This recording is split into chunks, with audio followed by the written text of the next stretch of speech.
Yo, what's up? This is Sleet. Welcome to another video. Today I'm talking about how Messi's transfer potentially to Manchester City kind of just fell apart and how it's not going to happen anymore. My initial reaction is just kind of pain or annoyance because while I was really reluctant to get my hopes up, this is definitely the most ever that it seemed like Messi might leave Barcelona. He gets linked with a move every year and it's normally some kind of contract situation. He's trying to get more money, and a lot of people at first thought that's what was happening this year as well. A lot of people also point to maybe as a power play to try and remove Bartomeu as the president and change the board. But like I said in my last video about Messi, I think it's all a sporting reason, and his comments and the interview that he did, the exclusive thing he did with Goal, just really show that this was not a decision he took lightly, and this was something that he really considered to be the best for his career as a player, rather than just emotionally what he wanted to do. Because obviously he loves Barcelona, and in an ideal world for him anyways, he'd stay at Barcelona his whole career and they'd always be successful and challenging and winning trophies until he retired. But right now, that's just not what Barcelona are, and I think that they really shot themselves in the foot with this, because yes, you get to keep Messi for a year, but at what cost? Other players who will potentially, maybe Barcelona will be looking at, might not want to come in the future if they know this is how the best player of all time is treated.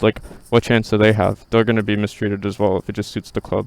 Messi's comments really just put into perspective what's going on here. A lot of people even still are Man City fans are going to be so upset, and they're posting all these memes about how Messi is the best actor. Of course he was never going to leave. It was the most obvious thing. And if this was any other year with these rumors that pop up, I'd agree with them. I'd get why they're doing it, but it's not like every other year. This time was different. Messi truly wanted to join Manchester City. He wanted to leave Barca. And as a City fan, I was hesitant because this would be the biggest transfer probably of all time. The best player ever moving this team that he kind of pledged loyalty to for his entire career. But I refused to get my hopes too high, and that's why I'm not too disappointed. I did want to kind of wait a couple of days after the interview came out because of what was going on, and there was a lot of conflicting reports. I knew that it seemed like he was going to stay for sure, but I just wanted to make sure it wasn't some kind of appeal to sympathy to Barcelona fans to maybe make change happen so that the presidents would switch over sooner and that Messi could leave this summer rather than next year. And barring him re-falling in love with Barcelona over the next year, I can't see him staying, and it must be worrying for Barcelona fans. I don't have anything against Barcelona fans. They've been pretty good in all of this, showing humility towards Messi. But Barcelona as a club, the board, acted terribly. It's not really something you can rectify in the eyes of people for a long time. Unless there's a complete switch out. Number one reason that any player wants to go play for Barcelona is to play alongside Messi. Make no mistake about that. And secondly, yes, they are a huge club. They have all these trophies. They're historic. The red and blue of Barcelona is historic. But once Messi leaves, if they're a club in decline, and you clearly see these bad decisions being made by the board, you see how they treat players, you see how they act, no player of really high value is going to want to go there. Even now, the players they're being linked to just aren't good enough to be really challenging for the Champions League in the very least, at least what I think. Koeman in charge, they've been linked to Depay, and it looks like they're going to get Memphis Depay, and it's for a pretty good value, but I don't think he's going to revolutionize their team. Maybe it'll allow Griezmann to play through the middle, and Depay can play off the left. And that is a good front line, but I don't think Depay is some otherworldly signing. Is he much better than Ousmane Dembele if Dembele was fit? Other big signing they've been linked to is Wijnaldum, which I think Wijnaldum's a great player. I think he's very technically astute, and I think physicality-wise, he's very underrated.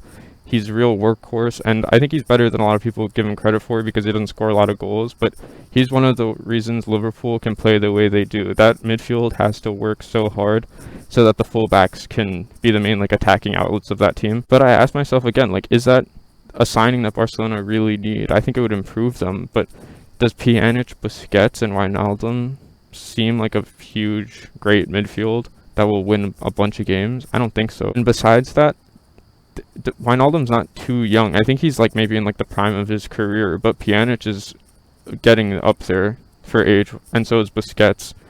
And then instead of getting another young replacement that you can kind of play alongside De Jong in the future, maybe they could build chemistry over this coming year, you instead have these worse players or older players, not necessarily worse, but older players, and those players aren't as prone to change. They're not as prone to stay at that top level, and their consistency will drop, I feel, over time. And Barcelona are just asking for trouble. You've already got an aging team. You don't need to sign more old players in their prime. You need to sign younger players who can complement these older players with the experience that they have. Like, for example, PK has been a top center back for years. He's really good in the air, he's really strong, he's good at reading the game, but he's extremely slow. And you'd be better off getting rid of PK. Maybe he could tutor somebody in the next year, getting a younger, faster player who could build a partnership with Longley. But it doesn't seem like Barcelona are even linked with any center backs or defenders. I doubt it was his intention. I don't think Messi was setting out here to do this with all these rumors about him leaving. But he's kind of like masked some of the issues. Like, I know he said it, but I feel like people are more focused on Messi himself than the actual issues. And that's despite Messi saying in his interview that there are big issues and there is a lot of change that needs to happen. This guy is the best player of all time. He has more knowledge in this sport probably than anybody else. And if he says that things aren't being done properly, he should be listened to and things should change. But it doesn't seem like that's what's happening. This seems like Bartomeu gets to act like kind of like a baby. Like, throw all his toys out of the pram, and he's banking on the fact that Messi is too loyal to take them to court. And I think Messi's probably right in his contract situation. From all the like statements that have come out, like the quotations about it, it seems like he should be allowed to leave for free. But he's not going to risk that. La Liga obviously are going to say that that's not true because Messi financially is like the biggest draw to La Liga. Everybody only watches it because he's there. Before it was like Messi and Ronaldo, but now it's like just Messi holding it up. So of course they're going to say that the contract was still valid. Barcelona are going to say that because they want to keep Messi. And specifically, I know not everybody wants to keep Messi. I know some people working for Barcelona have a little more sense. Well, I guess they'd want to keep him, but they have a little more sense in knowing that you honor the legend, and if he wants to go, you let him go. You don't ruin his legacy. But Bartomeu like simply just doesn't want to be like the president of Barcelona that was there when Messi left, which I think is just ridiculous. It's like such an egotistical thing. And like, sport isn't all about money and ego. Like, I know it seems like it sometimes. I know every year more and more transfer fees like get spent, more teams get bought over, all this stuff all the time. But the main draw to sport is like these players at the end of the day. It's like what they're producing on the field. And Messi has been like magic for nearly 20 years.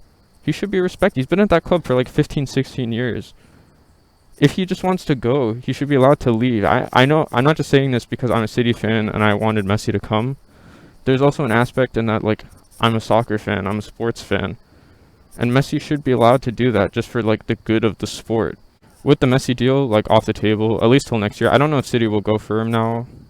They probably will, because it's like it could transform the club like globally. It could grow the brand a lot. But now we have other things to focus on, and it looks like Koulibaly is getting done. There were some links to Jose Marie Jimenez today. I think he's a decent player, but like he's not as good as Koulibaly in my opinion, even though he's younger. I think Koulibaly is a great signing. I've made a video before about dream signings, and he was included in that, and I think he fits the team well. Similarly to Bartomeu, I think De Laurentiis is like causing more harm to his club than he's doing good. They obviously need money. Napoli, if you don't know, didn't qualify for the Champions League this year, and when you sign players on certain salaries and you like kind of have that like guarantee of that money, it's easier to sign these big players and put them on big salaries to keep them. But once you don't qualify anymore, you kind of need to like make money and like clear people out like that are like your heavy earners. And Koulibaly is one of those players. I think the other one is like Fabian Ruiz that they're trying to get rid of. And everybody with half a brain knows that they're trying to get rid of these players. And like the quoted sums for Koulibaly are ridiculous. Like, I get that Harry Maguire went for 80 million and he's not worth that.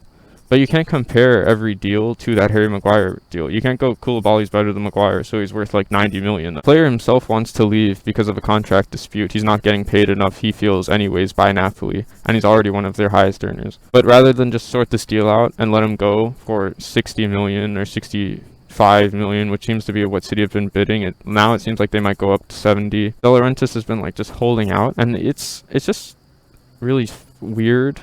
You need the money, just accept the bid. It's a good offer. It'd be still one of the largest transfer fees for a defender. Just let him go. Top of that, I think that maybe City should be looking at a left back, a midfielder. I get that we have Foden as a replacement to David Silva, and I like genuinely think Foden is an incredible player, and he has like the highest ceiling of I think any player I've seen come out of City's academy, besides maybe Sancho. But just depth-wise, when you lose David Silva, I'm thinking like already Foden was getting a decent amount of game time, and Silva was still getting games every here and there, not just because it was like his last season, but because you need to like rotate your team.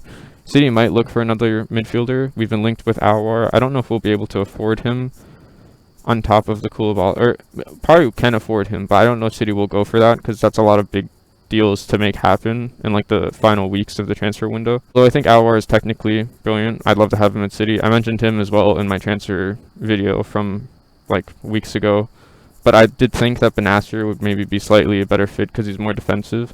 But I wouldn't mind Aouar. He's technically fantastic. He's a really good ball progressor and dribbler, and he definitely makes things happen. He definitely play a lot of games. And if we don't have Messi, then Bernardo will probably stay and play a lot more on the right wing than in the middle. So we might need another midfielder. Because honestly, I don't think we can count on Gundogan to play the amount of games that he played. Like, he played every single Champions League minute. I think that City were in the Champions League this year, and he's like not even close to our best player. That shouldn't be the case. I'd love if City signed a left back. I know Zinchenko scored some decent goal, like cross goal for Ukraine recently, but Zinchenko is not good enough. I know a lot of City fans seem to like him for whatever reason. I think Zinchenko is like not good enough for City because midfield wise, he doesn't make the midfield.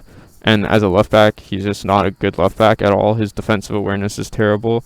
And yeah, Mendy's defensive awareness is bad, and he like lacks concentration at times. But Mendy is at least good going forward. Zinchenko, I can't say the same for. He's also like arguably more careless than Mendy, and that's like saying something, because Mendy has been like riddled with injuries, and like he's been like lacking focus for like most of his time at City. Zinchenko very often loses the ball. He'll like sell a teammate short when he passes into the middle, or he'll like dwell on it too long when he like inverts into the middle, and he'll lose it. And that's happened way too many times for him to be a consistent starter for City. I don't think he's good enough for here. Maybe Angelino can do better now after all his time out on loan at Leipzig, and he did get to the Champions League semifinal. But in the Prem specifically, I don't know if he's big enough and strong enough, fast enough, because what we really need is pace in that back line, because we play such a high line. Koulibaly would add that. Walker has that. Cancelo has that. Our left back lacks it, and Laporte's not the fastest, so it would help if we did have a fast left back on that side to help cover with Laporte. And I don't think Angelino is that. Mendy might have been that before, but I think he's lost a step. But I still think Mendy is good enough as a backup. So I would love if we got a left back. I don't know who we'd go for though. It seems like Alaba is staying at Bayern Munich, and Reguilon's been like offered to Man United. Real Madrid aren't really interested in selling him. It seems they just want to loan him. The reason his like transfer fee in like the papers seems so low before is because any deal they're looking for like buyback clause. Anyways, I just wanted to give my thoughts on like some potential City transfer moves that they might make in the coming weeks, and I also wanted to just talk about the Messi situation. It got really like complicated and confusing. There's a lot of conflicting things happening. You question how many journalists are reliable after the past week. It really says something that the greatest player of all time wanted to play for City, and I take pride in that he wanted to come to the team, and I hope that maybe he does still one day. Anyways, if you've watched all the way through, I really appreciate it. Leave a like, comment what you thought about the Messi saga and any other transfers that City might make. Let me know what you think. Subscribe if you want to see more soccer or football related videos. I'll be making more videos whenever I can. I'm in college now and I'm a lot more busy, but I will make videos whenever I find the time to, and I really enjoy making videos. So subscribe for more content. Again, thank you for watching. This has been Sleet, and I'll see you later.